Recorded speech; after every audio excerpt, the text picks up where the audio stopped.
Story नहीं है ये आप बीती है बिल्कुल। जो बहुत समय तक बीतती रही है। स्टोरी है मेरे दोस्त की, रोहित नाम है उसका। रोहित के पापा हैं, उनके पापा जो है वो बचपन में एक्सपायर हो गए थे ड्यू टू उनका जो फैमिली बैकग्राउंड था वो डकैतों वाला था। तो वो क्या करते थे कि पूरा का पूरा गांव लूट लेते थे। रोहित के फादर, रोहित के फादर, ठीक है, मतलब रोहित के दादाजी जो हैं वो, उनका जो ख़ानदान था पूरा डकैतों वाला ख़ानदान था। तो बहुत पुरानी बात होगी। बहुत पुरानी बात है, आपको 90s में भी जाना पड़ेगा इसके लिए, ठीक है। तो ये कहानी एक्चुअल में वहीं से स्टार्ट हुई थी। सो पूरा गांव लूट लेते थे। अब क्या हुआ कि एक बार वो थे रोहित के दादा थे फ़ौज में, तो वो फ़ौज से अपनी नौकरी, रोहित के दादा फौज में थे या गांव लूटते थे? रोहित के दादा फ़ौज में थे, उनके जो फादर थे, उनके जो फादर थे परदादा, मतलब रोहित के परदादा, फादर के दादा, रोहित के परदादा। यस, रोहित के परदादा जो थे वो डकैत थे।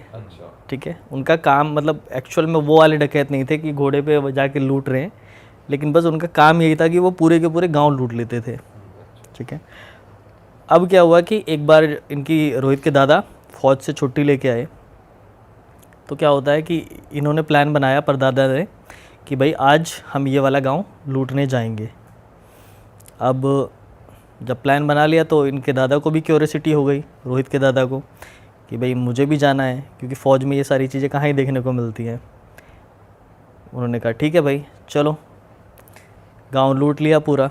अब क्या होता है कि वहाँ पे पहले बता देते थे कि आज ये तुम्हारा गांव लूटने वाला है, तो क्या होता है कि सारे गांव वाले जो है ना वो छुप जाते थे अलग अलग डायरेक्शंस में। तो जब ये गांव लूट के आ रहे थे तो सब लोग फायरिंग करते हुए चल रहे थे, तो दादा भी थे साथ में। इन्होंने सोचा कि भाई मैं भी फायरिंग करता हुआ चलूँ। अब इन्होंने एक गोली चलाई, चल गई। जब दूसरी चलाई तो दुनाली वाली बंदूक थी, पता नहीं कैसे वो गोली फंस गई, चली ही नहीं। तो इन्होंने आवाज़ मार दी कि बड़े भैया बंदूक की गोली फंस गई। तो जब ये सुना तो वो एक्चुअल में डिस्टेंस काफ़ी हो गया था जब ये पीछे गोली चला रहे थे। जब डिस्टेंस बढ़ गया तो इन्होंने पीछे देखा नहीं, आवाज़ उन तक पहुंची नहीं। अब जब इन्होंने ये आवाज़ लगा दी कि गोली फंस गई है, तो सारे गांव वाले जो थे वो खेत में ही थे, उन्होंने घेर लिया। और घेर के उन्हें भी लगा कि भाई डकैती हैं, क्योंकि कपड़ा वपड़ा मुँह पे बांध के रखते थे। मार दिया उनको वहीं जान से, मतलब इतनी ज़्यादा मारपीट हो गई कि वहीं उनकी डेथ हो गई। पहले तो मैं आपको ये स्टोरी समझने के लिए ना फैमिली ट्री क्लियर कर देता हूँ, क्योंकि बहुत कंफ्यूजिंग हो जाएगा अगर आप फैमिली स्ट्रक्चर नहीं समझोगे। ये वाली कहानी आपने सुन ली डकैत वाली, अब मैं आपको फैमिली बताता हूँ। रोहित जो इस समय है, ठीक है, रोहित के दादा मर गए, ठीक है, जो एक्सपायर हो गए। अब उनके दादा दो भाई थे, रोहित के दादा दो भाई, ठीक है, आया समझ में। और उनके जो पिताजी थे वो चार भाई। अच्छा, ठीक है। रोहित के दादा दो भाई, उनके परदादा चार भाई, ठीक है। अब क्या हुआ कि जब रोहित के दादा एक्सपायर हो गए, उसके बाद में उनको परदादा के एक भाई की शादी हुई। चार भाई थे। अभी परदादा पे बैक टू परदादा। तो परदादा जो फैमिली थी उसमें कितने लोग कवारे थे, कितने शादीशुदा थे? सारे की शादी हो चुकी थी, एक जो छोटा वाला बाकी था वो कुंवारे थे। उनकी शादी हुई, ठीक है। तो उनको जब बेबी आई तो एक समय के बाद ना उनको बच्चे नहीं हो रहे थे। अच्छा। जब बच्चे नहीं हो रहे थे तो मेडिकल वगैरह दिखवाया उन्होंने, ठीक है। इस बात को 2 साल बीत गए मेडिकल दिखाते हुए, मेडिकल से कोई फ़ायदा नहीं हुआ।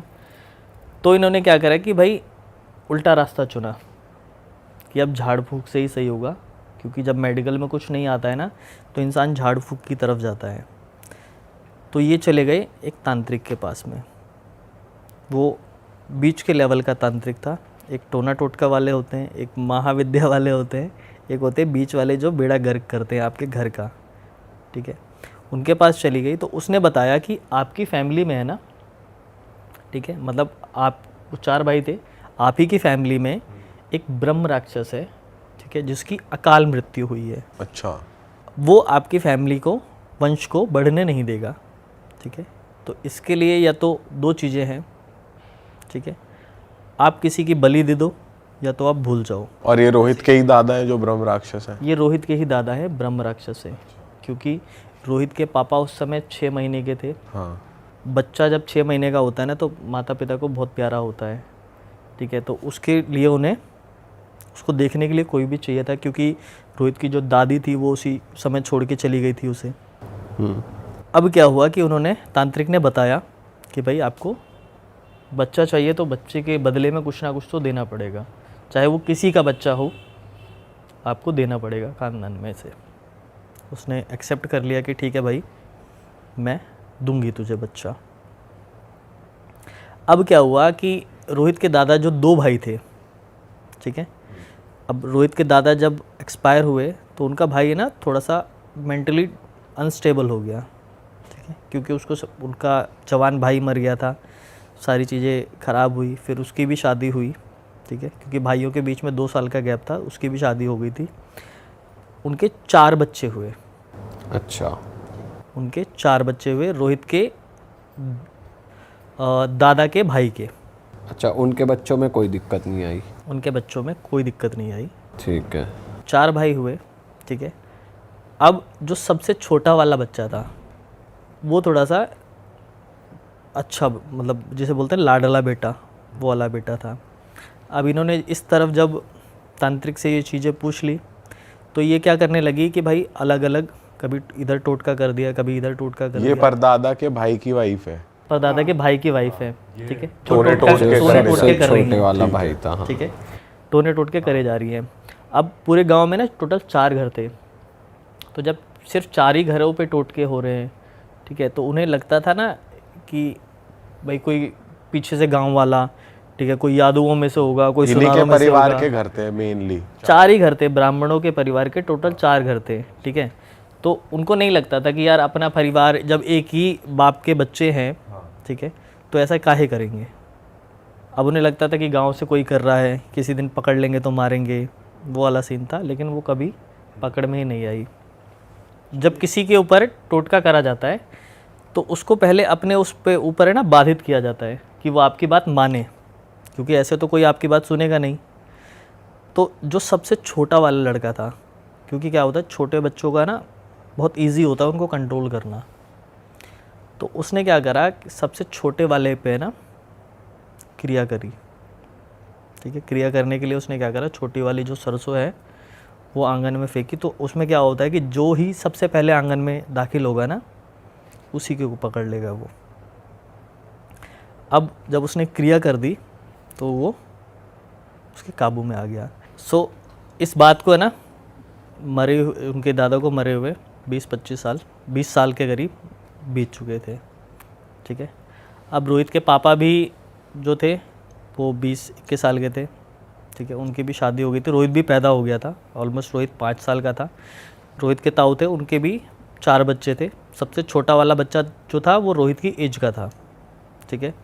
और उसके जो सबसे वो परदादा जो 4 भाई थे, ठीक है, उनके भी 8-10 साल तक बच्चे नहीं हुए थे। हाँ। सो ऑलमोस्ट आप ये मान लो कि उनको 10 साल बच्चे नहीं हुए, ठीक है। एक तरफ इनका ये था कि रोहित भी 5 साल का, ठीक है। रोहित के पापा के जो भाई थे उनका लड़का भी छोटा वाला जो है वो 5 साल का। बेसिकली देखा जाए तो जो ब्रह्म राक्षस थे रोहित के दादा, वो उनके भाई का वंश नहीं बढ़ने दे रहे थे, इनका वंश बढ़े जा रहा था, बच्चे सही थे। हाँ, अपना बढ़ रहा था क्योंकि वो उनका भाई था। हाँ, अपना तो बढ़ रहा था, लेकिन उनकी फैमिली में, मैंने आपको बताया वंश क्यों नहीं बढ़ने दे रहे थे, क्योंकि जब वो निकल रहे थे ना गोली चलाने के टाइम पे, तो सबसे लास्ट में वही बंदे थे। कौन से वाले बंदे थे? जो सबसे छोटे वाले थे ना, वो तो 4-5 साल के ही थे तब। तो सभी जाते थे। अच्छा, बच्चे भी जाते थे भाई, पूरा गांव ही जाता था लूटने के लिए, ठीक है। सबको लेके जाते थे, ठीक है, क्योंकि सबको वो क्यूरियोसिटी थी कि भाई हमें भी ये डकैती देखनी है। अच्छा। आप मानोगे रोहित ने भी है ना, ठीक है, ये चीज़ें देखी हैं। अच्छा। ये डकैती वाली चीज़ें रोहित ने भी देखी हैं। अब आप सोच लो किस टाइम तक हुआ होगा ये। तो फिर तो आपने भी देखी होगी जब आपका दोस्त है तो? बिल्कुल देखी हैं मैंने तो। एक्चुअली सोने की मोहरें, ठीक है, बंदूक तो अभी भी है रोहित के पास में, ठीक है। सोने की मोहरें, गिन्नियाँ, ठीक है, इतनी मोटी मोटी सोने की जो ऐसे कड़े होते हैं ना, इस टाइप के कड़े देखे हैं मैंने, जो वो लूट के लाते तो वो लूट के लाते थे, ठीक ठीक है, एक्चुअल में ऐसे गहने होते हैं, ठीक है, हमें नहीं लगता था ऐसे गहने होते हैं। सो अब बैक टू स्टोरी, यहाँ पे क्या हुआ कि उन्होंने कुएं पे रोहित और रोहित के दादा के जो भाई था उनका लड़का छोटा वाला, ठीक है, दोनों नहा रहे थे। जब दोनों नहा रहे थे तो उधर से ना जो परदादा के सबसे छोटे वाले परदादा की वाइफ थी वो आती है, उन्होंने उस छोटे वाले लड़के पे क्रिया कर रखी थी, ठीक है। ओमे नाम था उसका, ओमे नाम था उसका। ओमे और रोहित कुएं के पास ओमे और रोहित कुएं के पास में नहा रहे थे। अब क्या हुआ कि उन्होंने ओमे को वश में करने के लिए ना, ओमे सबसे छोटा वाला था, उसको वश में करने के लिए ना उनके घर में राई वाली सरसों फेंकी थी। तो आंगन में क्या होता है, जब आप एंट्री करोगे ना, पहला जो बंदा कदम रखेगा उसी को काबू में आ जाएगा, वश में आ जाएगा वो। अब ओमे और रोहित जब नहा रहे थे ना कुएं पे, तो वो आती हैं कुएं पे, सर पे हाथ रखती है, ठीक है, एक शब्द बोलती है कि बेटा आज तुझे जाना पड़ेगा और तेरा समय आ गया है। अब क्या होता है, ये सुन के ना रोहित को अजीब सा लगता है कि दादी देख लेंगी, बोलेंगी कुएं पे नहा रहे हो अकेले। तो रोहित क्या होता है, वापस आ जाता है घर की तरफ। रोहित जैसे ही घर में एंटर करता है, बाहर से वो गायब। अच्छा। ओमे गायब, ओमे को खींच लिया जाता है कुएं के अंदर में, ठीक है, रस्सी समेत में। अब जब कुएं के अंदर खींच लिया तो यूजली क्या होता है, बॉडी ऊपर आ जाती है, बट उनकी बॉडी ऊपर नहीं आई, नीचे चले गए। अब पूरे गांव वालों ने खोजा, घर में रोना पीटना चालू हो गया कि भाई कहाँ गया मेरा बच्चा। अगले दिन उनकी बॉडी ऊपर आती है, फिर निकाला कुएं में कूद के लोगों ने, ठीक है, दफनाया वफनाया। जब उनके बच्चे को बलि दे दिया ना, तो जो सबसे परदादा की जो वाइफ थी रोहित के, उनको क्या था बच्चा? उनको फिर बच्चा हुआ थोड़े टाइम बाद में। जब वो एक्सपायर हुआ ना, उसके बाद बच्चा हुआ थोड़े टाइम बाद में, मतलब 8 जो भी समय लगता है बच्चा होने में, मरने के बाद में, ठीक है। बच्चा हुआ। तो जब वो बच्चा भी धीरे धीरे बड़ा हुआ, रोहित भी बड़ा हुआ, ठीक है, रोहित भी हो गया 13 साल का, उनका बच्चा भी हो गया ऑलमोस्ट 8-9 साल के आसपास का, ठीक है। अब क्या हुआ कि एक समय के बाद है ना, ठीक है, अगर आपको अपने बच्चे को ठीक रखना है तो एक समय के बाद में ना क्रियाएं दोबारा करनी पड़ती हैं। चाहे आपने वशीकरण करा हो, चाहे आपने कोई सी भी क्रिया करी हो, एक समय के बाद में ना आपको रिपीट करना पड़ेगा, नहीं तो वो आपके ऊपर बैकफायर करेंगी। और उनको थोड़ा सा ना शौक भी हो गया था इस चीज़ का, लोगों को परेशान करने वाला। कई बार क्या होता है ना कि जब आपको ईज़िली चीज़ें मिल जाती है ना, एक तो बहुत कठिन रास्ता होता है कि आपको बहुत मेहनत करके चीज़ें मिली हों, और एक होता है कि जब आपको बहुत ईज़िली मिल जाए तंत्र की मदद से। तो उनको लगने लग गया था कि अगर मैं किसी के ऊपर भी टोना टोटका करूँगी तो मेरा काम हो जाएगा, मेरा घर बच जाएगा, अच्छा, सारी चीज़ें सही हो जाएंगी। अब उन्होंने क्या करा, रोहित के ऊपर तंत्र करने का कोशिश करा, ठीक है, क्योंकि रोहित क्या था कि उसके एक ही बेटा था, ठीक है, उसका, क्योंकि उसको पता लग गया था कि ये जो ब्रह्म राक्षस है इसका काम ख़त्म हो गया ऑलमोस्ट, क्योंकि अब इसका बेटा बड़ा हो गया, उसके बेटे के बेटा हो गया, तो एक समय के बाद में आत्मा का टाइम पूरा हो जाता है धरती पे और उसको जाना पड़ता है। कि अब उनको लग गया कि भाई इसका समय पूरा हो गया है, अब क्या ही मेरा बिगाड़ लेगा ये। तो उन्होंने सोचा कि अब रोहित को परेशान करती हूँ, ठीक है। बट डायरेक्टली क्या होता है कि आप दूर से किसी के ऊपर तंत्र नहीं चला सकते, जब आप पास में होगे तभी चलेगा। कि ऐसा नहीं है कि मैं यहाँ बैठ के अंबानी के ऊपर कोई क्रिया कर दूँ, तो नहीं होगी, उसके पास में मुझे जाना पड़ेगा, क्योंकि क्रिया करने के लिए भी चीज़ें चाहिए होती हैं, एटलीस्ट सर का बाल चाहिए होता है या कुछ भी चीज़ें चाहिए होती हैं। तो रोहित की मम्मी जो है ना वो गांव में रहती थी, ठीक है। तो उन्होंने क्या करा कि उन्होंने सोचा कि भाई डायरेक्टली तो मैं रोहित को परेशान नहीं कर सकती, रोहित के मम्मी के थ्रू करती हूँ।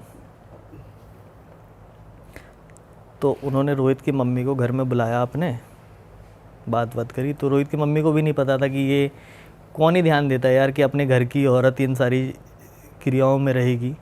हालांकि थोड़ा थोड़ा अंदेशा था, ठीक है। तो रोहित के पापा वापा मना करते थे कि भाई अमावस के समय पे ना इनके घर में मत जाया करो, ठीक नहीं है जाना, बट लोग नहीं मानते थे, चले जाते थे।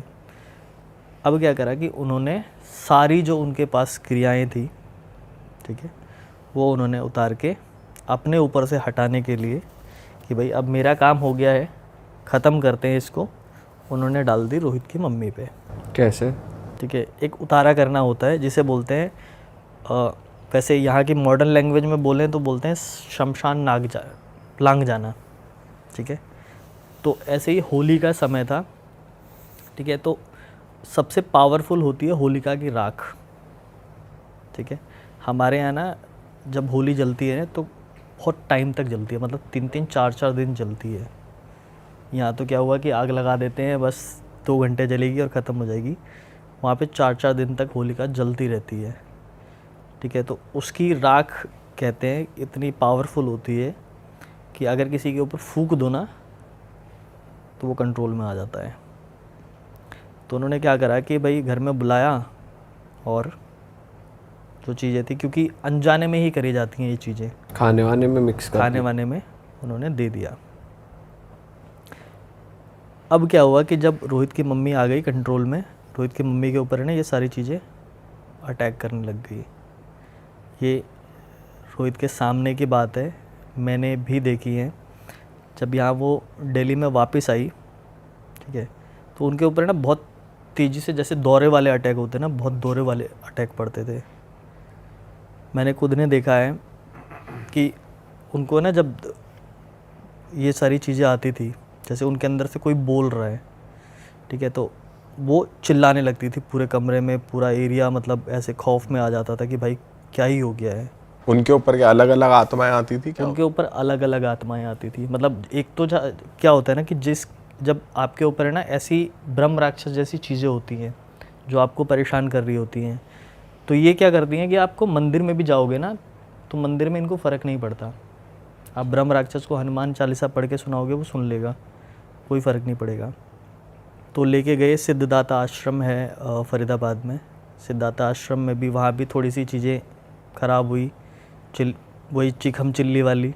ठीक है, मेरे को तो अभी खैर वो ड्रामा लगता है, ठीक है, लेकिन वो चीज़ें होती थी पहले, हुई बहुत सारी चीज़ें। फिर किसी ने बोला कि भाई आप बालाजी चले जाओ, ठीक है, यहाँ वहाँ पे जाके ठीक हो जाओगे।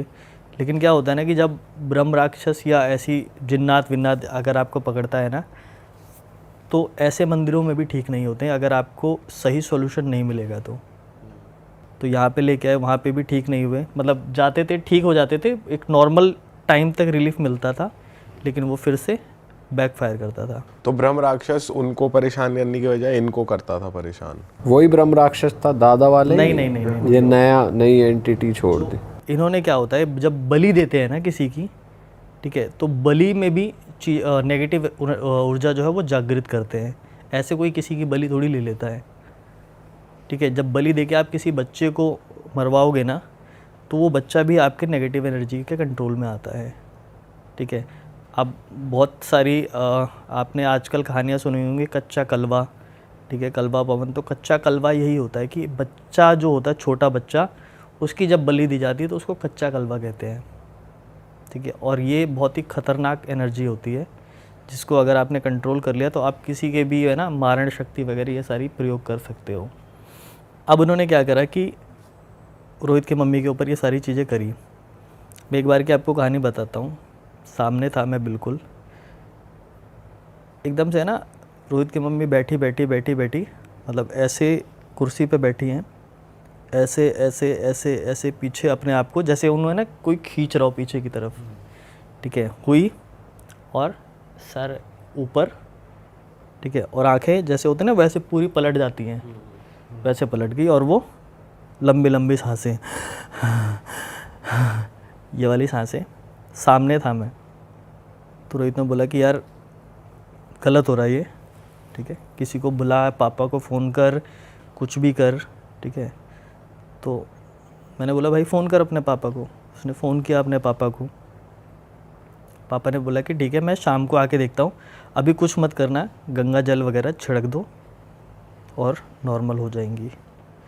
ठीक है, गंगा जल वगैरह छिड़का, 2 मिनट के लिए शांत हो गई, ठीक है, और फिर से वही वाले हालत। तो वहीं पे ना एक मिस्त्री था, ठीक है, घर के बाहर कंस्ट्रक्शन का काम चल रहा था, मिस्त्री था, वो ये सारी चीज़ें देख रहा, भाई किस बात की चिल्लम चिल्ली हो रही है घर में, क्योंकि बहुत तेज़ तेज़ आवाज़ें कर रही थी वो। आया तो वो टोना टोटका वैसे झाड़ा फूक करने वाला बंदा था, ठीक है, तो वो उसको देख के ना और तेज़ी से चीखने लग गई। तो उन्होंने क्या करा कि इनको है ना बांध दो, नहीं तो ये किसी को नुकसान कर देंगी। तो उनको ना खाट थी रोहित के घर में एक, जो पट्टे वाली खाट होती है ना, उस पर बांध दिया, और नारियल वाली रस्सी होती है ना, नारियल वाली रस्सी से दोनों पैर बांध दिए, ठीक है, और दोनों हाथ बांध दिए, ठीक है।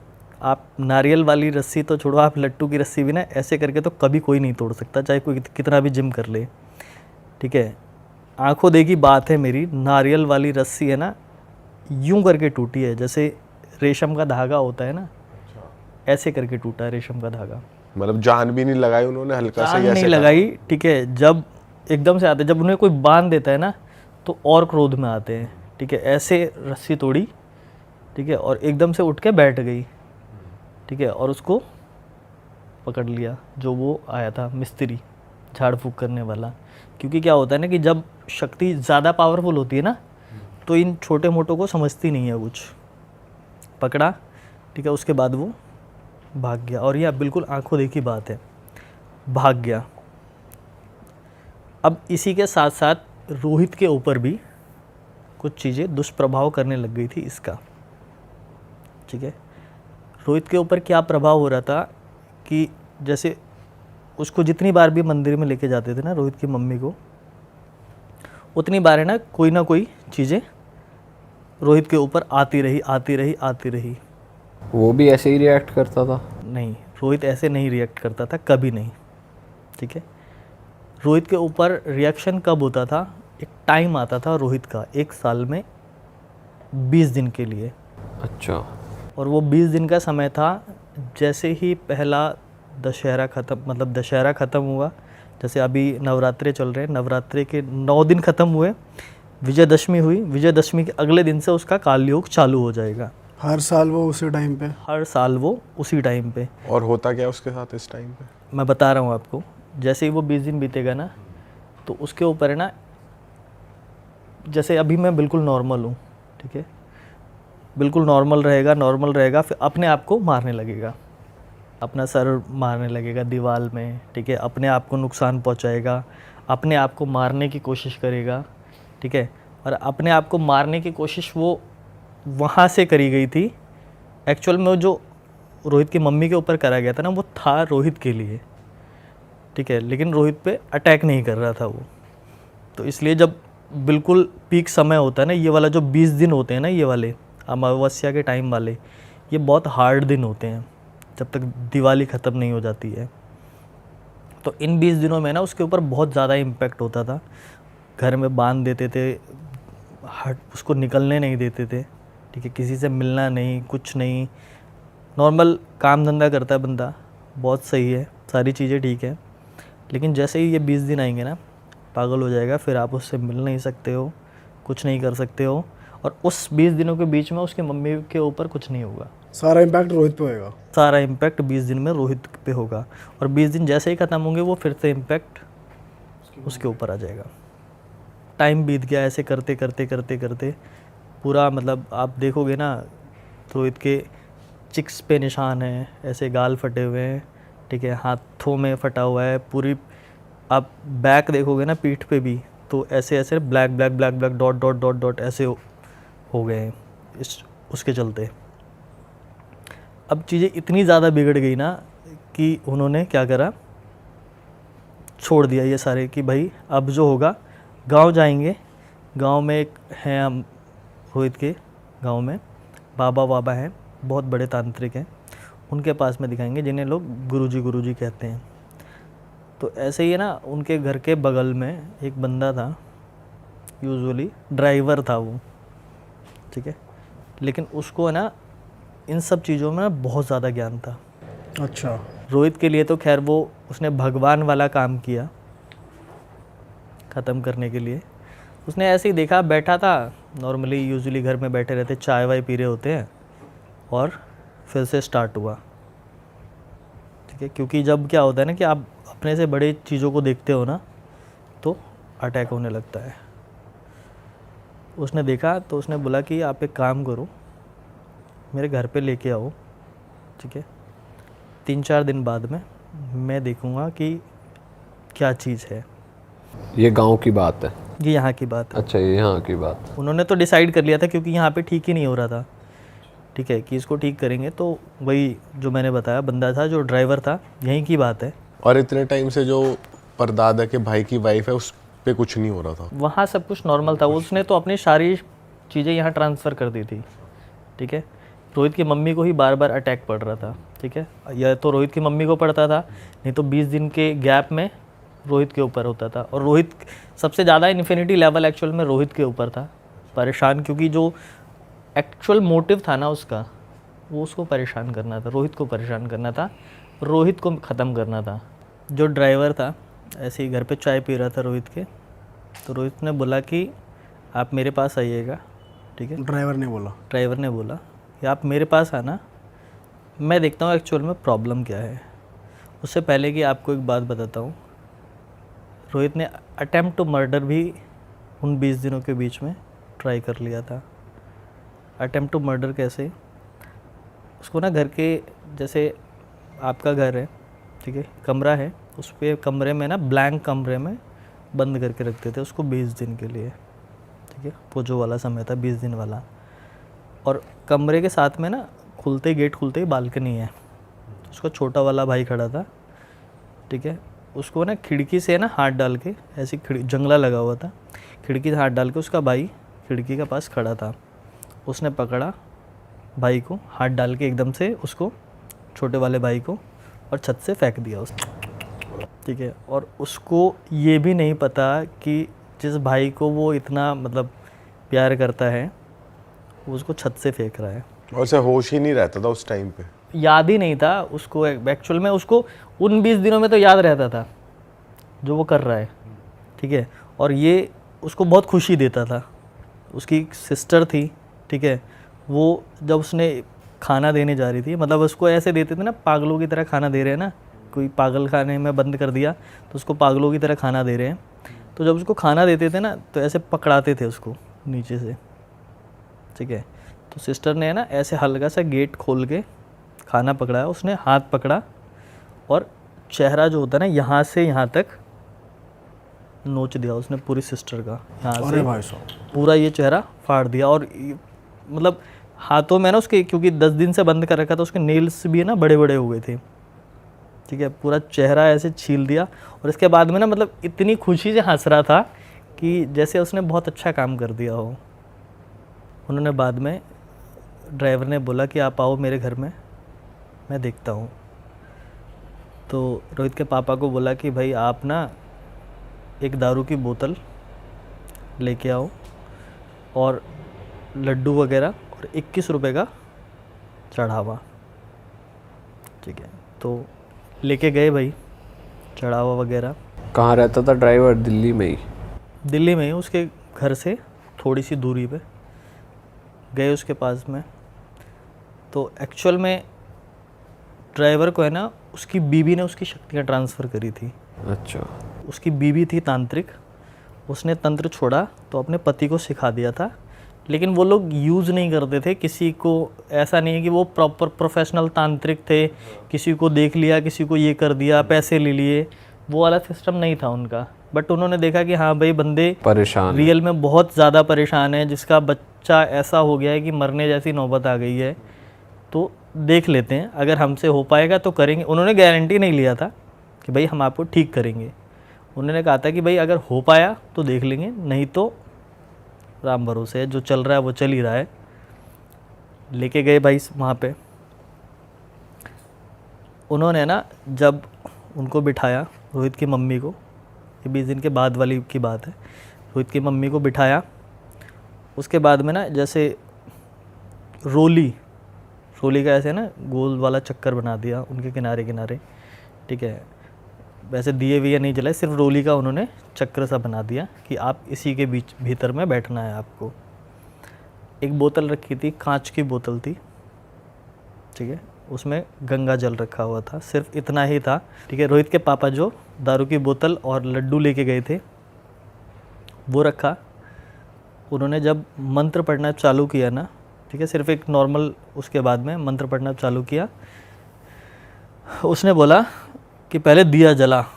किसने बोला? रोहित की मम्मी ने। और रोहित कहाँ था इस टाइम? रोहित को भी वहीं कहीं बैठा, बैठा रखा रोहित था? वहीं बैठा हुआ था, ठीक है, लेकिन उस समय रोहित के ऊपर वो एनर्जी नहीं थी, उसकी मम्मी के ऊपर थी। उसकी मम्मी के ऊपर थी। मैंने बताया ना 20 दिन रोहित के ऊपर, बाकी के 345 दिन उसकी मम्मी के ऊपर। ठीक है। अब उसने बोला कि ऐसे बुलाएगा मुझे। मैं आपको एक्चुअल वो बताता हूँ, ठीक है, जो मुझे रोहित ने बताया एक्चुअल वो। एकदम से आवाज़ आती है, ऐसे बुलाएगा मुझे। तो भाई पूरा घर जो है ना एकदम से सन्नाटा हो गया कि मतलब ये आवाज़, एक लेडीज़ की आवाज़ यार इस लेवल पे थोड़ी जाएगी, मतलब लोगों को सुनने में जो क्या लगता है, लेकिन ये वाली आवाज़ थी कि ऐसे बुलाएगा मुझे। दिया तो जला एटलीस्ट। तो उन्होंने एक दिया जलाया, ठीक है, प्रार्थना की। वो थोड़ा भोजपुरी है तो अगर मैं उनकी टोन बताऊं तो उन्होंने बोला, महाराज की लेबो, वो अपनी भाषा में, भोजपुरी में, महाराज की लेबो, सब कुछ तो हम दे छी। ये वाली लैंग्वेज थी कि आपको दारू भी मिल रही है, आपको प्रसाद भी मिल रहा है, ठीक है, आपको क्या चाहिए, क्यों आप परेशान कर रहे हो उनको।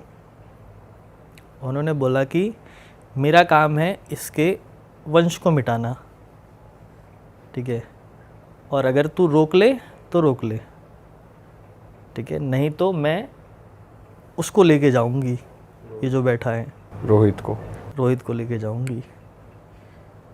अब ये सुन के भाई इतनी हालत ख़राब थी रोहित की, ठीक है, कि समझ में नहीं आ रहा था, उसके पापा को भी समझ में नहीं आ रहा था कि भाई क्या करें, ठीक है। तो उसकी जो आंटी थी उन्होंने बोला आप रिलैक्स करो, हो जाएगा। उसके बाद उन्होंने भाई उसी बोतल में से गंगा जल वगैरह निकाला, ठीक है, छिड़का, जो भी मंत्र उन्होंने पढ़े, आई डोंट नो क्या मंत्र थे, ठीक है। उन्होंने बोला कि तू मुझे निकाल तो लेगा इसके शरीर से, लेकिन इसको रोक नहीं पाएगा तू।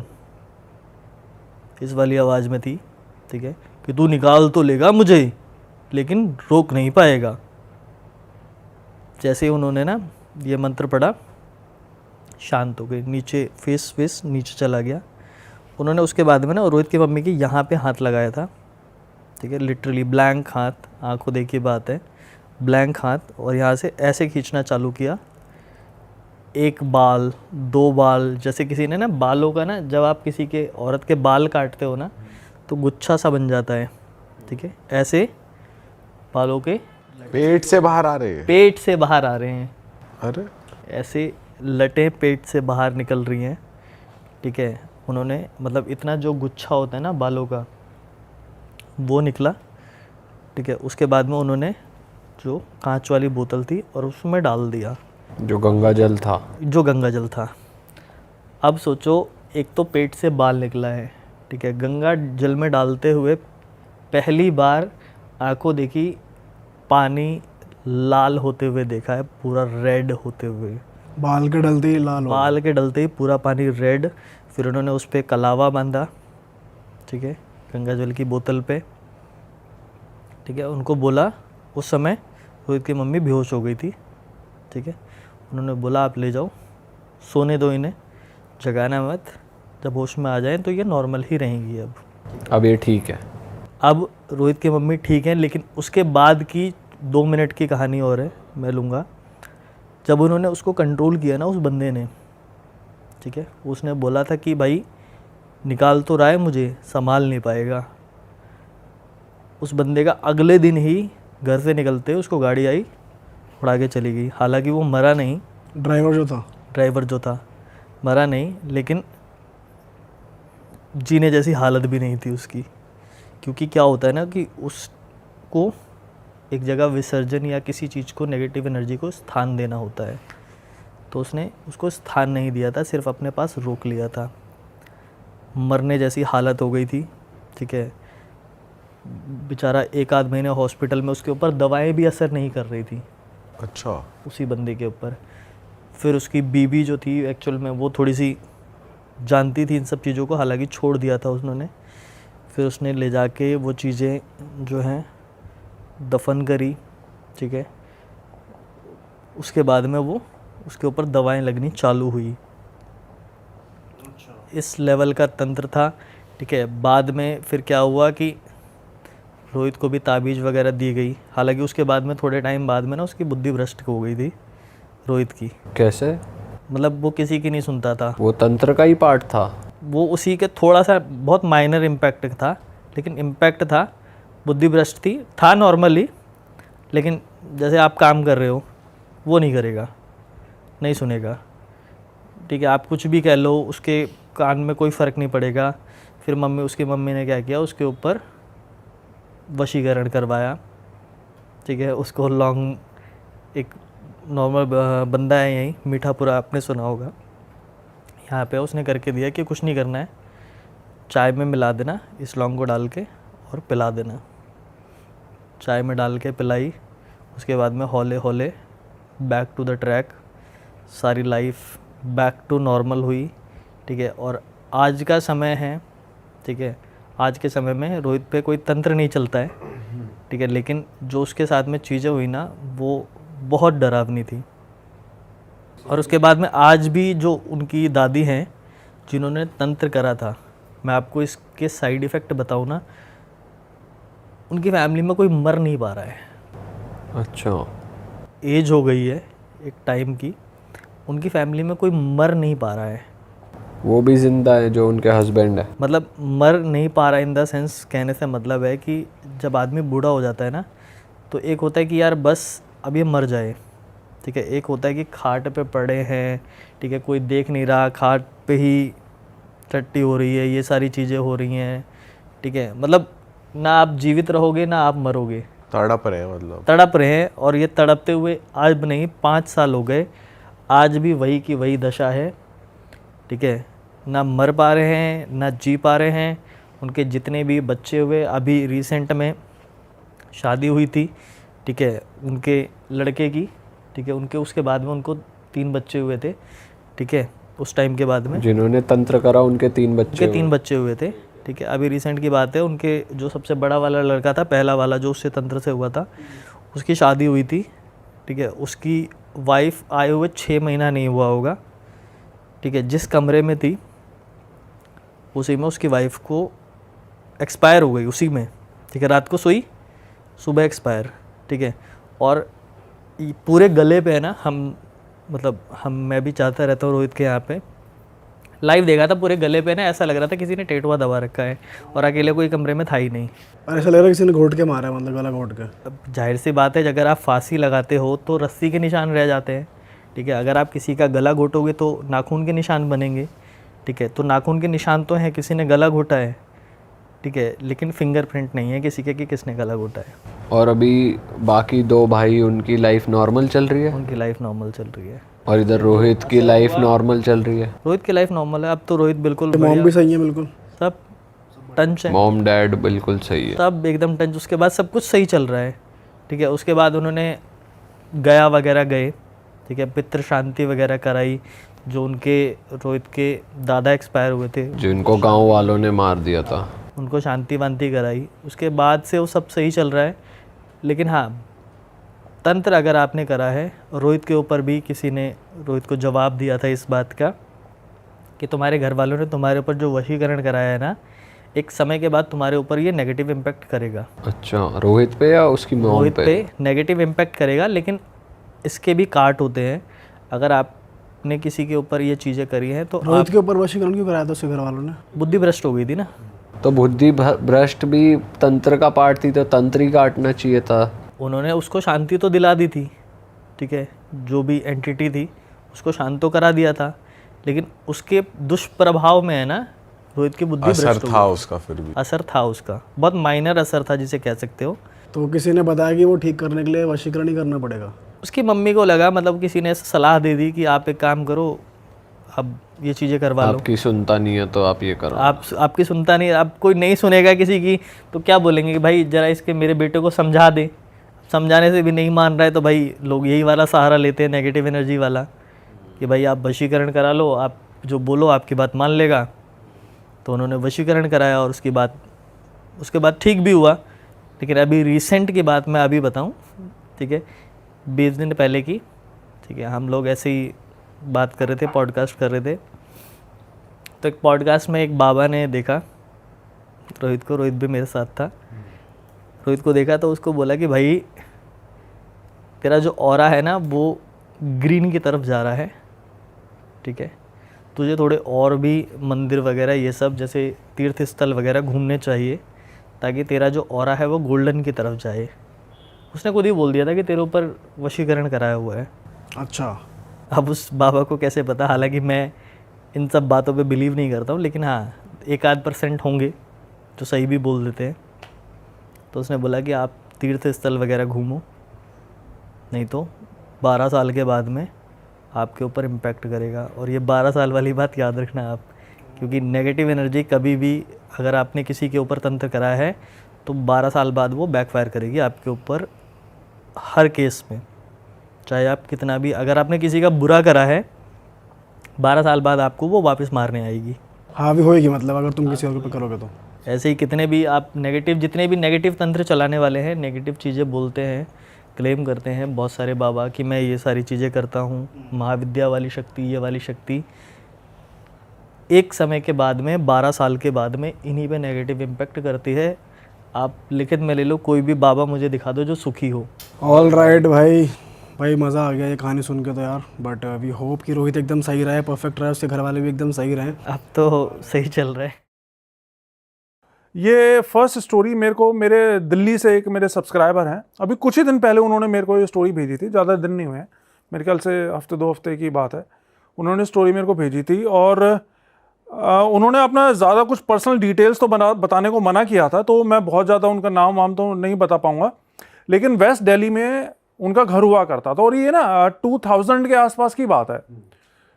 तो अब तो उसकी एज भी काफ़ी हो चुकी है इस लड़के की, लेकिन 2000 में जिस घर में वो रहा करते थे उस घर में कोठी थी, मतलब अच्छा परिवार था, 2 भाई थे, उनके मम्मी पापा थे, सारे रहा करते थे घर के अंदर।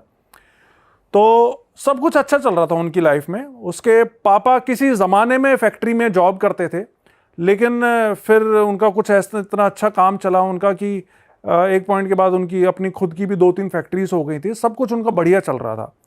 और उस घर में, जिस घर में उनके साथ ये सब इवेंट्स हुए थे, उस घर में रहते हुए भी उनको 10-12 साल हो चुके थे और सब कुछ बढ़िया चल रहा था उनका। फिर क्या हुआ, 2000 के आसपास में उस लड़के का जो बड़ा भाई था ना, उसकी शादी की एज हो गई थी। तो उसके पापा ने बोला कि भाई अब लड़के की एज तो हो ही रही है और सब कुछ अच्छा चल रहा है घर पे, तो इसके लिए एक लड़की ढूंढ ली जाए। तो उसकी शादी करवाने के लिए रिश्ता वो ढूंढने लग गए। इन्हीं दिनों फिर उसके पापा ने अपनी फैमिली में ये शेयर किया, ये बताया कि जिन दिनों मैं फैक्ट्री में जॉब करता था ना, तो मेरा एक दोस्त था और वो बहुत अच्छा दोस्त था मेरा, और उसकी भी एक बेटी है जो कि शादी की उम्र की हो रखी है। और मैंने उसकी बेटी को देखा हुआ, बहुत सुंदर लड़की है, और फैमिली का, उसके परिवार का तो हमें पता ही है, बहुत अच्छा परिवार है। तो क्यों ना एक बार वहाँ चलते हैं उनसे मिलने, तुम लोग भी देख लो, अगर सब कुछ ठीक ठाक रहा तो फिर वहीं रिश्ता कर देंगे। तो उसके घर वाले तैयार हो गए, ठीक है पापा कह रहे हैं तो एक बार चलते हैं हम। तो उसी संडे को ये सारे उनके घर जाने को तैयार हो गए, उस जो इनके फ्रेंड का घर था। तो वहाँ पे गए तो लड़की को देखा, तो लड़की देखते ही पसंद आ गई इन तीनों को, मतलब मम्मी पापा और ये लड़का, 2 जो भी भाई थे, सबको लड़की पसंद आ गई, सुंदर थी लड़की। और फैमिली को तो ऑलरेडी जानते ही थे इसके पापा, तो फैमिली की तरफ से भी ऐसी कोई दिक्कत नहीं थी। लड़की को भी लड़का पसंद आ गया। अब सब कुछ पसंद आ गया इनको, रिश्ता इनका फाइनल हो गया कि भाई ठीक है रिश्ता करते हैं। और 1 महीने बाद की इनकी शादी की डेट रख दी गई कि भाई 1 महीने बाद शादी करते हैं। लेकिन यहाँ पे एक नोट करने वाली बात ये है कि जब ये लोग देखने गए थे ना उनको, लड़की वालों को, लड़की को देखने उनके घर पे गए थे, तब तक उनको ये तो पता था कि कोई देखने आ रहा है उनको, लेकिन तब तक ये नहीं पता था कि इनका बैकग्राउंड क्या है, कितने पैसे वाले हैं, कैसे क्या है, ये नहीं पता था। ये बाद में पता चला था उनको जब इन्होंने रिश्ता फाइनल कर लिया था। तो ठीक है, लड़के दोनों ने एक दूसरे को पसंद कर लिया और 1 महीने बाद की शादी की डेट रख ली गई। अब होता क्या है, ये पंजाबी फैमिली थी जिनके साथ में यह हुआ था, पंजाबी हिंदू फैमिली। तो इनके यहाँ पे ये था, नॉर्मली होता ही है कि कोई भी शुभ ऐसा कोई काम होने वाला होता है शादी ब्याह का, तो गांव में पितरों का कोई मंदिर होता था इनका, तो वहाँ पे जाके पूजा करनी होती है इनको। तो उन्होंने बताया कि इनके भी पंजाब में कोई जगह का नाम नहीं बताया, वहाँ पे इनके गांव में इनके पितर का कोई मंदिर था, तो वहाँ पे जाके प्रसाद चढ़ाना, कढ़ाई वढ़ाई करते हैं, हर फैमिली में हर उसमें अलग अलग हिसाब होता है। तो इनका भी था कि वहाँ पे पूजा करके आनी है और उनको कुछ चढ़ा के आना है। तो शादी से करीब 15 दिन पहले का इनका बना प्रोग्राम कि भाई गाँव चलते हैं और वहाँ पे प्रसाद चढ़ा के आते हैं। तो ये तीनों ही जाने वाले थे, ये इसकी मम्मी, इसके पापा और वो लड़का जिसकी शादी होने वाले थे। लेकिन बाई चांस की बात है कि जिस दिन इनको जाना था उसे 1 दिन पहले इनकी खुद की फैक्ट्री, तो उसमें कोई काफ़ी अच्छा खासा इनका ऑर्डर आ गया था, तो उसके पापा नहीं जा सके वहाँ पे पंजाब में इनके गाँव में। तो ये तीनों माँ बेटे चले गए अपना कार से वहाँ पे। तो उन्होंने जाके अपना पूजा वूजा की तैयारी करी, लेकिन अगले दिन जिस दिन पूजा होने वाली थी उस दिन सारी तैयार हो चुकी थी, तो इसके पापा भी काम वाम खत्म करके वहाँ पे पहुँच गए पूजा के टाइम पे। अब वो पहुँच तो गए, लेकिन ये लड़का बताता है कि जब पापा वहाँ पे पहुँचे ना, तो हम ये देख रहे थे कि पापा का चेहरा उतरा सा हुआ है, बड़ा मायूस से हो रखे हैं वो, जबकि इतनी खुशी का माहौल था, मतलब रिश्तेदार वगैरह सब आ रखे थे, सब खुश थे कि लड़के की शादी होने वाली है, और फैमिली का पहला बच्चा था वो, इनका पहला लड़का था जिसकी शादी होने वाली थी। तो नेचुरल सी बात है, बड़ी धूमधाम से करते हैं ऐसे। तो इन्होंने फिर, लेकिन उस टाइम पे ज़्यादा कुछ नहीं पूछा, इन्होंने पूजा वूजा करी। पूजा होने के बाद में फिर उन्होंने पापा से पूछा कि क्या हुआ पापा, कोई परेशानी है क्या, कुछ बात हुई, आप ऐसे मतलब मायूस क्यों लग रहे हैं? तो उसके पापा ने बताया कि यार वो जो मेरा दोस्त है जिसकी बेटी से शादी होने वाली है, उसकी कल रात डेथ हो गई। अच्छा। तो ये सुन के सबको एकदम से शौक लगा कि अरे ये कैसे हो गया, मतलब इतने अच्छे मौके पे एकदम से इस तरह की न्यूज़ आने तो बहुत बड़ा अपशकुन माना जाता है, और गाँव में तो बहुत मानते हैं इन सब चीज़ों को। तो रिश्तेदार वगैरह थे, उन सब ने ये बात सुनी, तो सब ने बोला कि नहीं नहीं, ये तो बहुत बड़ा अपशकुन हो गया है, और अब उस घर में आपको रिश्ता नहीं करना चाहिए, मतलब उस लड़की से आपको रिश्ता तोड़ देना चाहिए। लेकिन कुछ लोग होते हैं जो कि थोड़ा सा उसूलों वाले होते हैं, आप बोल सकते हो। उसने बोला कि नहीं, वो तो मेरा दोस्त का परिवार है, उसके बच्चे हैं, उनके घर में तो ऑलरेडी इतना मुसीबतों का पहाड़ टूट चुका है, उसके पिता की डेथ हो गई, और ऐसे में अगर हम भी उससे रिश्ता तोड़ लेंगे तो ये तो अच्छी बात नहीं है। तो मतलब इन्होंने तो अच्छे के लिए सोचा था, तो इन्होंने रिश्ता नहीं तोड़ा। हालांकि इस बात पे इनके कई सारे रिश्तेदार थे जो कि नाराज भी हो गए थे कि तुम ऐसा अपशकुन होने के बाद भी उनसे रिश्ता नहीं तोड़ रहे हो, तुम्हें बिल्कुल नहीं करना चाहिए रिश्ता। लेकिन वो अड़े रहे कि नहीं, रिश्ता शादी होगी तो वहीं होगी, और वो माने नहीं। फिर करीब 2 हफ्ते बाद शादी की डेट थी, अपना धूमधाम से शादी हुई इनकी लड़के की, और शादी के बाद वो लड़की इनके घर पे आ गई, जो इसकी भाभी थी, जो इसके पापा के दोस्त की लड़की थी। अब क्या हुआ, शादी के बाद 2-3 महीने तक तो सब कुछ ठीक रहा, मतलब वो घर जिसमें ये पिछले 10-12 सालों से रह रहे थे, जिसमें खूब इनकी बरकत हुई थी, उस घर में खूब खुशी से रह रहे थे, कोई उसमें पैरानॉर्मल चीज़ें कुछ भी नहीं थी। शादी के 2 महीने बाद से ही ना इनको उस घर में एक अलग ही वाइब आने लग गई। जैसे होता क्या है ना, मतलब जिस घर में हम रहते आ रहे हैं शुरू से, वहाँ पे जरा सा भी कुछ भी चेंज होता है ना वाइब में, तो हमें फील हो जाता है वो। तो ये बताता है कि हमें वहाँ पे डर लगने लग गया था 2 महीने बाद से, जैसे कि कुछ बहुत गलत हो रहा है, कुछ गड़बड़ होने वाला है। अपने ही घर में डर रहे, अपने घर में उनको डर लगने लग गया। लेकिन ये समझ में नहीं आ रहा था कि ये सब हो क्यों रहा है, क्या ऐसा क्या हो रहा है, मतलब ऐसा अभी तो शादी हुई है, सब कुछ ठीक ठाक चल रहा है, ऐसा क्यों हो रहा है, ये समझ में नहीं आ रहा था। और जो लड़की के फादर की डेथ हुई वो नेचुरली हुई, वो भी पता लगेगा आगे। अच्छा, वो भी आगे पता लगेगा। तो अब इनको ये तो पता चल रहा था कि कुछ ना कुछ गड़बड़ चल रही है, नेगेटिविटी आ रही है घर में, लेकिन अभी तक भी इतना ज़्यादा ध्यान नहीं दे रहा था कि क्यों हो रहा है, कौन क्या कर रहा है, ये सब चीज़ें अभी क्लियर नहीं हुई थी। लेकिन फिर क्या हुआ, एक दिन सुबह सुबह इसके पापा, सबसे जल्दी इसके पापा ही उठते थे, सुबह मॉर्निंग वॉक वगैरह के लिए जाते होंगे। तो सुबह सुबह इसके पापा उठे तो बाहर गेट खोला ना उन्होंने कोठी का, गेट से निकले तो देखा कि इनके जस्ट गेट के सामने एक बकरे का कटा हुआ सर रखा हुआ है, हाँ, और उसके साथ में एक धागा रखा हुआ है, काले रंग का धागा लंबा सा। अब इसके पापा ने एकदम से ये देखा कि अरे ये कहाँ से ऐसी चीज़ आ गई, तो कोई भी नेचुरल सी सकपका जाएगा एक बार के लिए। तो उसने भी जल्दी से घर के सब लोगों को उठाया, इन्होंने देखा कि ये उन्होंने देखा यार ये क्या क्या चीज़, मतलब ये हरकत किसने कर दी है। तो इन्होंने सोचा कि हो सकता है किसी शायद आस पड़ोस के किसी ने शरारत करी हो हमें परेशान करने के लिए। तो इसके पापा ने एक पन्नी ली, उसके अंदर वो सारी चीज़ें डाली और थोड़ा सा दूर जहाँ पे कूड़े का ढेर होता होगा, मतलब आसपास का कूड़ा जहाँ इकट्ठा होता था, वहाँ जाके उसको फेंक दिया। उसके बाद घर आ गए। उसके बाद वो दिन तो इनका नॉर्मल गुजर गया, लेकिन फिर क्या हुआ, उसी रात से ही ये जब भी सोते हैं ना तो इनको किसी औरत के रोने की आवाज़ आती है अपने घर के अंदर से। मतलब ये पता होता था कि घर के अंदर से, काफ़ी बड़ा घर था इनका, कोठी थी अच्छी खासी, तो ये पता था कि घर के अंदर से रोने की आवाज़ आ रही है, लेकिन कौन से कमरे से आ रही है, कहाँ से आ रही है, ये पता नहीं चलता था। और सभी को एक साथ आती थी या एक एक करके आई सब? नहीं, अब ऐसा ये तो नहीं बताया उसने कि भाई एक एक करके आई, लेकिन रात में आवाज़ सबको सुनती थी, आवाज़ सुनती सबको थी। इनको पता चलता था कि इनके घर में कोई औरत रो रही है। और ये जो हस्बैंड वाइफ जो नई वो आई थी, उसका बिहेवियर नॉर्मल था बिल्कुल? अभी तक बिल्कुल नॉर्मल था, मतलब अच्छी फैमिली टाइप में रह रहे थे वो। पति पत्नी का आपस में हाँ, सही था, बिल्कुल सही था, उनमें कोई प्रॉब्लम नहीं आई थी। तो रात में ये सब चीज़ें होने लग गई। तो 3-4 दिन तक तो इन्होंने इग्नोर किया कि भाई शायद हो सकता है बाहर से आ रही है आवाज़ें, लेकिन जब 3-4 दिन तक हर रात में इनके घर में रोने की आवाज़ें आती रही, तो इसके पापा का एक कोई फ्रेंड हुआ करता जो कि अच्छा खासा तांत्रिक, बताते हैं काफ़ी अच्छा तांत्रिक था, वो बड़ा तांत्रिक था। तो फिर एक दिन इसके पापा ने उस फ्रेंड को बताया कि भाई हमारे घर में पिछले कुछ दिनों से ऐसा ऐसा हो रहा है, और जिस दिन हमारे घर के गेट के पे वो सर रखा मिला था, उस दिन के बाद से ये सब चीज़ें हो रही हैं। तो उसने बोला कि अच्छा चलो ऐसा करता है, मैं आता हूँ तुम्हारे घर पे और एक बार मैं देखता हूँ कि भाई क्या परेशानी है तुम्हारे घर पे। उससे पहले इन्होंने अपनी वो नहीं देखी घर के बाहर की सराउंडिंग्स की, कहीं बाहर से आ रही हो या क्या आवाज़ है? हाँ, वो तो नॉर्मल चीज़, वो तो उन्होंने हर तरीके से पता लगाने की कोशिश की कि भाई घर के अंदर से आ रही है तो कहाँ से आ रही है, घर के बाहर से तो नहीं आ रही। लेकिन घर के बाहर से नहीं आती थी, वो घर के अंदर से ही आती थी, और घर के अंदर से भी ऐसा लगता था जैसे चारों तरफ से आ रही है। कोई एक पर्टिकुलर उसका ये नहीं था कि भाई इस कोने से कोई आ रही है या उस कोने से आ रही है, ऐसा नहीं था। पूरा घर से ही वो रोने की आवाज़ आती सुनाई देती थी। तो वो इसके पापा के दोस्त आए, वो तांत्रिक जो कि काफ़ी बड़े तांत्रिक थे, तो उन्होंने आके अपनी क्रिया वगैरह करी।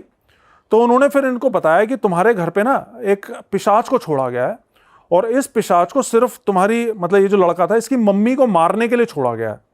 तो इसके पापा ने पूछा कि भाई मतलब मेरी वाइफ को मारने के लिए छोड़ा गया है, लेकिन ऐसा क्यों?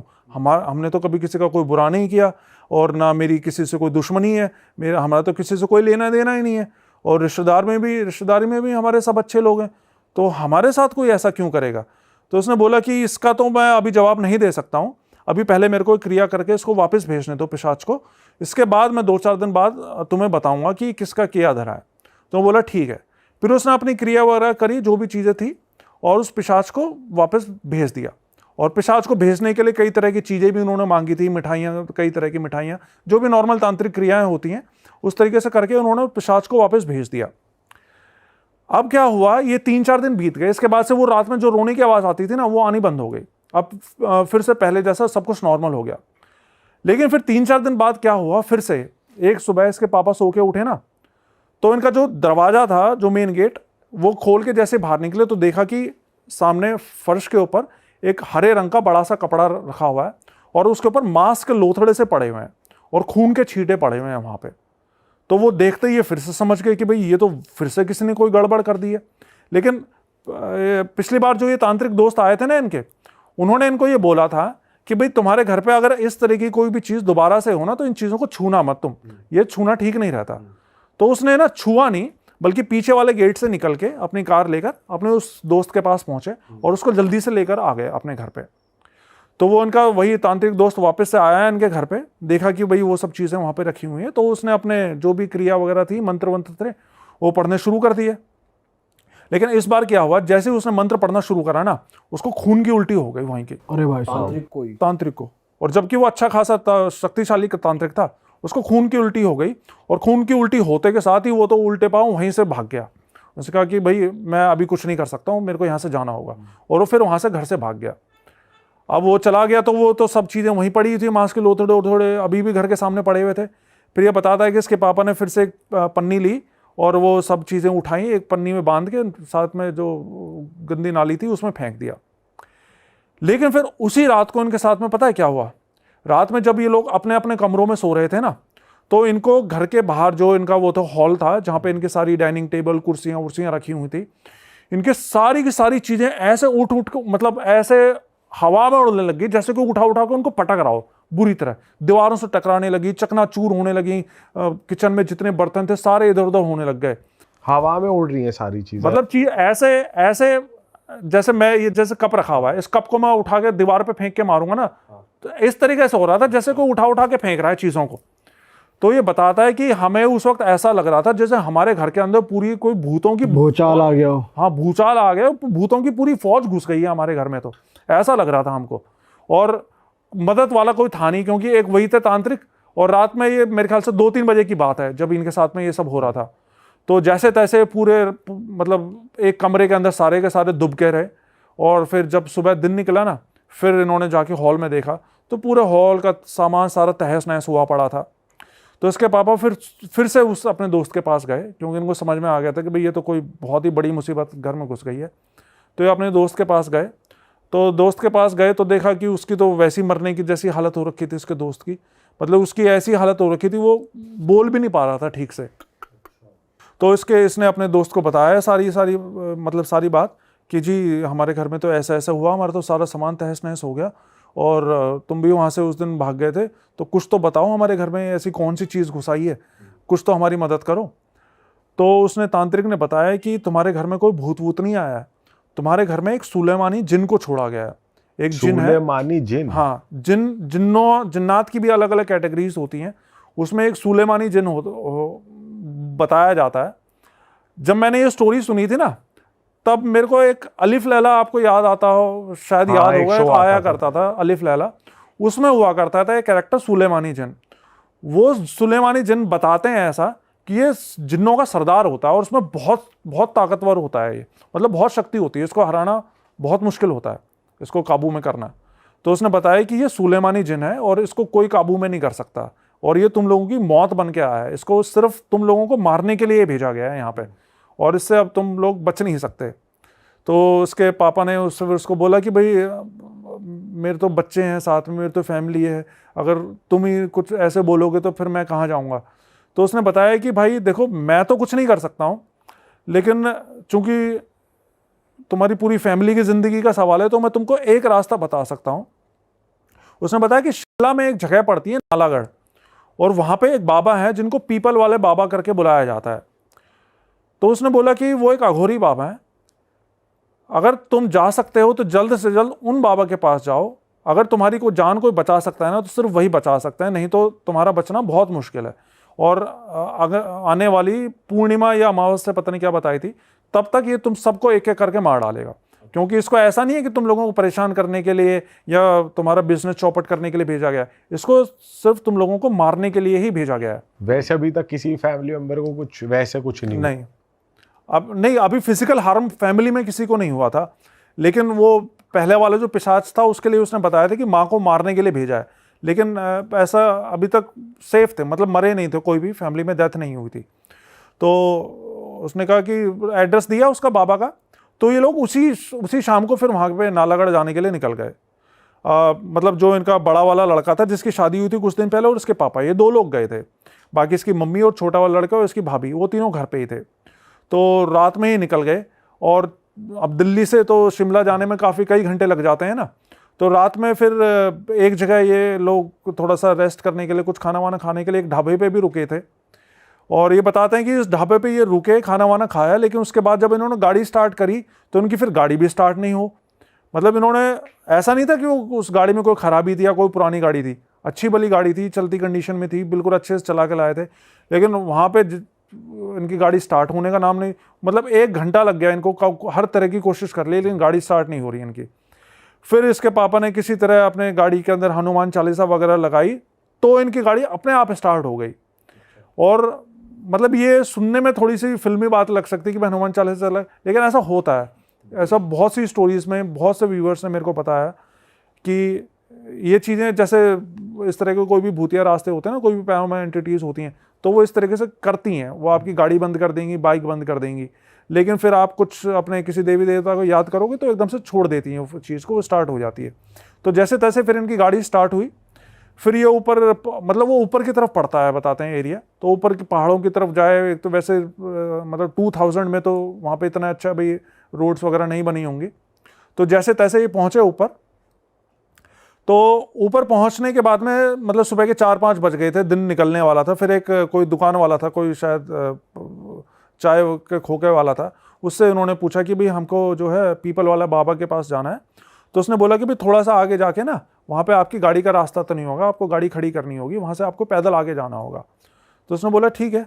तो आगे गए तो वहाँ पे सही में फिर एक जगह जाके रास्ता रुक गया था, वहाँ से जंगल स्टार्ट हो गया था। तो वहाँ पे इन्होंने गाड़ी अपनी मतलब पार्क कर दी और वहाँ से दोनों पैदल पैदल अंदर की तरफ जाने लग गए, जंगल से अंदर। वहाँ पे ये बताते हैं जाते हुए कि उस जगह पे ना इनको जंगल के बहुत से जंगली जानवर भी दिखाई दिए, खतरनाक जंगली जानवर, लेकिन किसी भी जंगली जानवर ने इनका कोई नुकसान नहीं पहुँचाया। तो फिर कुछ दूर चलने के बाद में इनको एक खुला सा एरिया दिखाई दिया और वहाँ पे एक त्रिशूल गड़ा हुआ था। तो जब इन्होंने त्रिशूल गड़ा हुआ देखा तो इनको थोड़ा सा जान में जाना है कि हाँ चलो हम सही रास्ते पे आए, हो सकता है यहाँ पे बाबा मिल जाए। फिर थोड़ा सा और आगे जाने पे इनको एक छोटा सा मंदिर टाइप कोई बना हुआ था, उसके सामने एक बाबा इनकी तरफ पीठ करके बैठे हुए थे और अपना जैसे ध्यान वो होता है ना, ध्यान मुद्रा होती है, उसमें बैठे हुए थे। तो ये पीछे जाके उसके खड़े हुए, तो बिना बाबा ने इनकी तरफ देखे, बिना कुछ बोले, बिना कुछ पूछे, उसने बोल दिया कि अच्छा तुम दोनों आ गए बच्चा, तुम्हारे घर पे जिस जिन को भेजा हुआ है उस जिन को, मुझे पता है तुम्हारे घर पे किसी जिन को भेजा हुआ है तुम्हें मारने के लिए, लेकिन कोई बात नहीं, तुम यहाँ पे आ गए हो तो अब सब ठीक हो जाएगा। तो ये लड़का ये बताते हैं कि भाई जब इन्होंने बाबा के मुंह से ये बात सुनी ना कि भाई तुम्हारे घर पे जिन को भेजा गया हो और तुम ये सब चीज़ें दिल्ली से आए हो इतनी दूर से, तो इनको इतनी हैरानी हुई, क्योंकि इन्होंने तो बाबा ने बात करना तो दूर, बाबा ने पीछे पलट के इनका चेहरा तक नहीं देखा था, लेकिन फिर भी बिना देखे बाबा ने खुद से ही बता दिया उन्होंने। खुद से बता दिया। मतलब होती हैं सिद्धियाँ होती हैं बाबाओं के पास में, तो बाबा ने खुद से इनको बता दिया। फिर बाबा उठे, फिर बाबा ने इनसे बात की। बाबा ने बताया कि तुम लोग बहुत दूर से आए हो, थक भी गए होगे, तुम एक काम करो, तुम लोग 2-3 घंटे आराम कर लो, सो लो।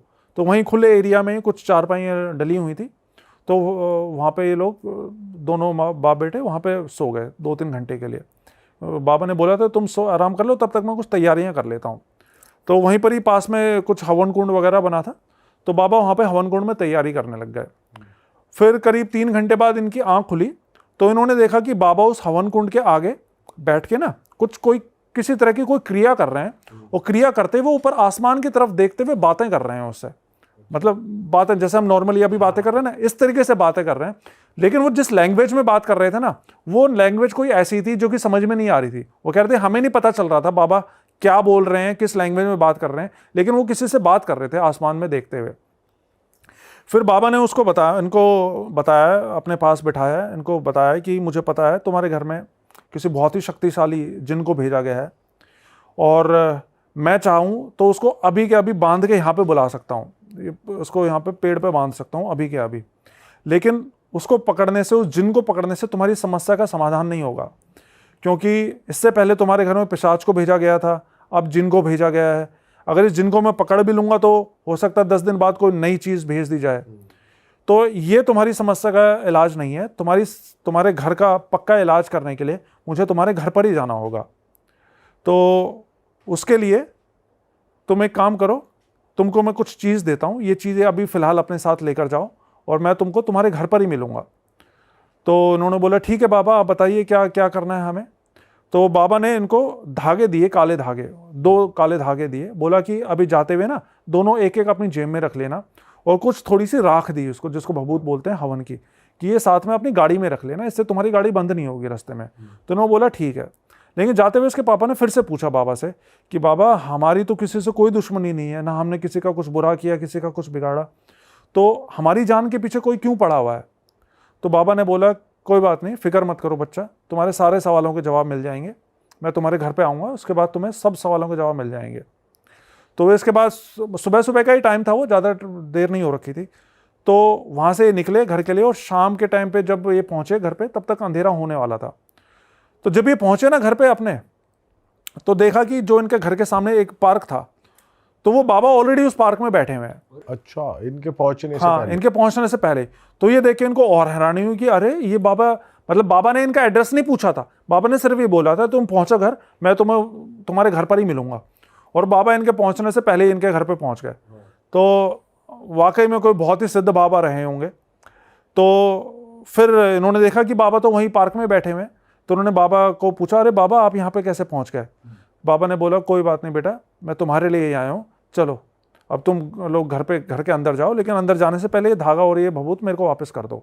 तो बाबा ने इनसे ले ली वो चीज़, और बाबा ने बोला तुम अंदर चलो, मैं आता हूँ 5 मिनट बाद।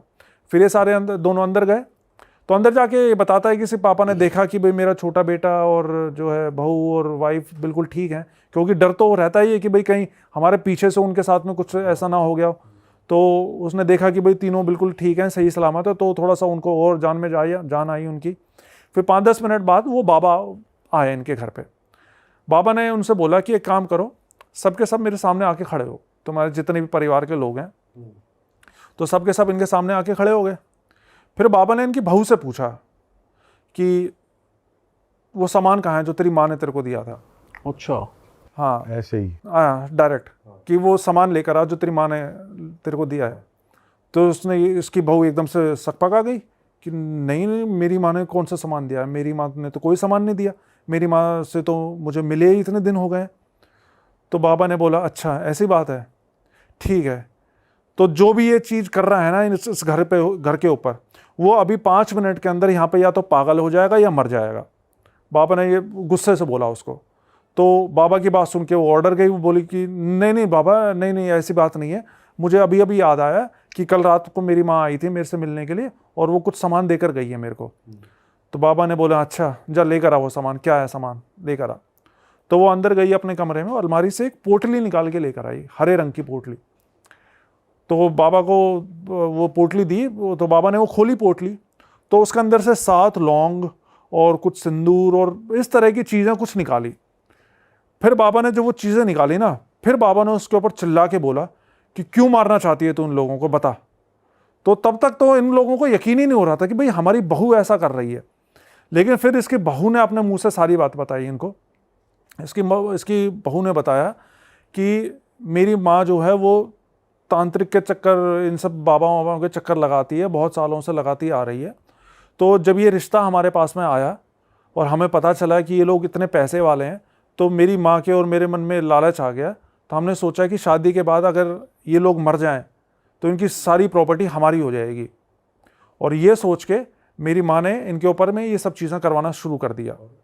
और वो सब चीज़ें जो इनके घर में होती थी ना, वो और कोई नहीं, इसकी माँ करती थी इस लड़की के थ्रू, अपनी बेटी के थ्रू। तो यही रखती थी सारा ये सामान। रखती थी और वो भिजवाती थी इसकी उस लड़की की माँ। तो और फिर इसके पापा की मौत कैसे हुई थी इस लड़की के, उसका भी ये बात भी खुली। बाबा ने फिर पूछा, अब ये बता कि तेरे बाप की मौत कैसे हुई थी, तेरे पिताजी कैसे मरे थे? तो इस लड़की ने बताया कि जब मेरे पिताजी को ये बात पता चली ना कि हम ऐसा ऐसा करना जा रहे हैं, मेरी माँ ऐसा ऐसा करना चाहती है कि भाई शादी के बाद 2-4 महीने में इनको ख़त्म करके इनकी सारी प्रॉपर्टी हथिया लेना, तो मेरे पापा ने इस चीज़ के लिए साफ मना कर दिया था कि नहीं, वो मेरा दोस्त है, मैं ऐसा नहीं होने दूंगा, मैं तुम्हारे बारे में उसको बता दूंगा, मैं रिश्ता ही तोड़ दूंगा। तो उस अपने पिता को रास्ते से हटाने के लिए मैंने और मेरी माँ ने मिलकर हमारे पिता की हत्या कर दी, पिता का ही खून कर दिया। तो अपने बाप को भी इस लड़की ने अपनी माँ के साथ मिलकर मारा था। फिर इसके जो बाबा थे, अब सारी तो इनकी पोल पट्टी खुली चुकी थी। लड़की दौरान जो जैसे जिन वगैरह थे उन्होंने कुछ करा नहीं अब तक, जैसे वो जो जिन छोड़ा गया था। हाँ, वो जिन छोड़ा गया था इनके ऊपर। हाँ, तो घर में कोई हरकत नहीं हुई, इतने बाबा थे वहाँ। एक अभी वो कॉल करेगा, जस्ट मैं जो बताने जा रहा था, वो अभी बाबा उसको बुलाएगा जिन को। अच्छा। हाँ, मतलब ऐसा है ना, कुछ चीज़ों कुछ केसेस में तो अपने आप चीज़ें सामने आ जाती हैं, कुछ केसेस में उनको सम्मन करना पड़ता है। तो फिर बाबा ने इसको, जब ये सारी चीज़ें खुल गई इसके सामने, फिर बाबा ने इनको बोला कि अब तुम्हें पता चल गया है ना कि मैं यहाँ पे क्यों आया हूँ। मैं चाहता तो वहीं पर ही उस जिन को बुला देता, लेकिन उससे तुम्हारा घर का समाधान नहीं होता, क्योंकि कल को ये फिर और कोई हरकत करती। तो इस वजह से मुझे यहाँ पर आकर तुम्हारे बीच में इसके मुंह से ही ये उगलवाना था, क्योंकि अगर मैं भी ये चीज़ बात बोलता तो तुम लोगों को हो सकता है यकीन नहीं होता मेरी बात पे, क्योंकि ऐसी बात पे तो बड़ा मुश्किल हो जाता ना यकीन करना। तो फिर बाबा ने बोला कि अब तुम्हें सच्चाई पता लग गई है ना, तो अब मैं इस जिन का इलाज करता हूँ। फिर बाबा ने अपने जो भी क्रिया वगैरह थी, मतलब उन्होंने एक झोला ले रखा था, उसमें से कुछ राख वाख निकाली, उन्होंने मंत्र वंत्र पढ़ के पूरे घर में इधर उधर फूंका। तो जब वो फूंका ना, तो ये बताते हैं कि इनका एक कमरा था, कोई पर्टिकुलर कमरा नहीं था, एक कमरा था, उस कमरे से लंबा सा काला साया निकल, धुएं धुएं जैसा। वो सबको दिख रहा है, सबने देखा हाँ, है। सब घर के वही हैं, हॉल के अंदर ही। और सामने आके खड़ा हुआ उस बाबा के, और जोर जोर से हंसने लग गया वो साया कि अघोरी तुझे क्या लगता है, तू मुझे हरा देगा?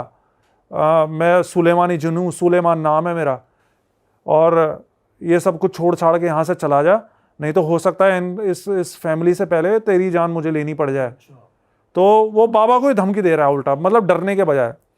तो बाबा ने कई तरह की क्रियाएं वगैरह करी, लेकिन उसको ऐसा लग रहा है जैसे कोई असर ही नहीं हो रहा उस जिन को। वो खड़ा अपना हंस रहा है वहाँ पर जोर जोर से। फिर बाबा ने इनसे बोला कि तुम एक काम करो, तुम सारे घर से बाहर निकलो, मैं कुछ करता हूँ। फिर ये सारे घर से बाहर गए। फिर घर से बाहर जाते हुए भी इनको उसके जिन के हंसने की आवाज़ सुनाई दे रही थी, लेकिन फिर 10-15 मिनट बाद, मतलब जो भी आवाज़ें आ रही थी हंसने वसने की और ये सब चीज़ें, वो सब कुछ शांत हो गई।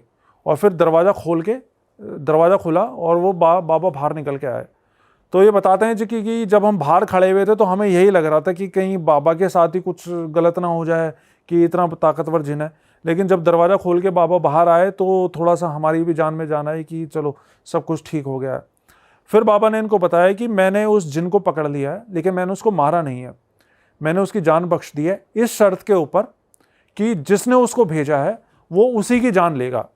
तो ये बात सुन के वो लड़की रोने लग गई कि इसको तो मेरी माँ ने भेजा है और ये मेरी माँ की जान ले लेगा। तो वो उसके पैरों में पड़ गई बाबा की, बाबा ऐसा मत करो, मेरी माँ की जान बख्श दो, और हम आज के बाद ऐसा कभी भी कुछ नहीं करेंगे। तो बाबा ने बोला ठीक है, मैं तेरी माँ की जान बख्शता हूँ, लेकिन आज के बाद तू इस घर को छोड़ के चली जाए और आज के बाद इन लोगों की तरफ पलट के मत देखियो कभी भी, और अपनी माँ से बोल दियो कि इनका कभी बुरा करने की ना सोचें। तो उसने बोला ठीक है बाबा, अभी तो रात हो रही है, मैं जैसे ही सुबह दिन निकलेगा मैं दिन निकलते ही यहाँ से चली जाऊँगी इनके घर से। तो वैसा ही किया। फिर जब सुबह हुई तो ऑटो पकड़ के इनके घर से चले गए अपने मायके के। उसके बाद ना तो फिर अगले कई दिनों तक कोई कॉल आई, ना वो वापस आई इनके घर पे। लेकिन फिर बाबा जब सुबह जा रहे थे इनके घर से ना, तो बाबा ने बोला कि ठीक है मैं जा रहा हूँ तुम्हारे घर से, लेकिन जाते हुए मैं तुम्हारे घर को एक बार सुरक्षा कवच से वो कर देता हूँ, बांध देता हूँ, जिससे कि अगर दोबारा से कोई भी तांत्रिक प्रयोग या कोई चीज़ भेजी जाती है तुम्हारे घर पे, तो मेरे को वहाँ पे अपने धाम में बैठे बैठे पता चल जाएगा कि भाई तुम्हारे घर पे कुछ चीज़ आई है, और मैं वहीं उसको बांध के बुला लूँगा। तो इसके बाद ये चले गए, बाबा अपने वहाँ चले गए, और वो उनकी बहू भी अपने मायके चली गई। उसके बाद ना कोई कांटेक्ट हुआ, नहीं हुआ। लेकिन फिर क्या हुआ, करीब 1 महीने बाद इनको पता चला कि इसकी माँ की डेथ हो गई है, उसकी बहू की माँ की डेथ हो गई है। तो जब इनको ये पता चला कि बहू की माँ की डेथ हो गई है, तो ये दोबारा से उस बाबा के पास गए। कोई कांटेक्ट नंबर, फ़ोन नंबर वगैरह तो था नहीं जिससे बात कर सकते। तो दोबारा नालागढ़ गए और बाबा को बताया कि बाबा उसकी माँ की मौत हो गई है, और आपने तो बोला था कि भाई उसके आप जान बख्श दोगे। तो बाबा ने बताया कि मैं उसकी जान बख्शना चाहता था, लेकिन वो औरत अपनी हरकतों से बाज ही नहीं आ रही थी। उस दिन जब वो उसकी लड़की चली गई तुम्हारे घर से, उसके बाद उसी रात को उसने एक बानो नाम की चुड़ैल को तुम्हारे घर पे भेजा था, लेकिन चूंकि तुम्हारे घर पे सुरक्षा कवच लगा हुआ था तो उसको वो अंदर घुस नहीं पाई, और उसको बांध के मैंने यहाँ पे बुला लिया। और उसके बाद भी वो आए दिन कभी कुछ और कभी कुछ तुम्हारे घर पे वो चीज़ें छोड़े जा रही थी, वो बाज नहीं आ रही थी। मैंने उसको बहुत कोशिश करी समझाने की इन सब चीज़ों से बाज आ जा, लेकिन वो नहीं मान रही थी। इसलिए आखिर में मुझे इस जिन को छोड़ना ही पड़ा।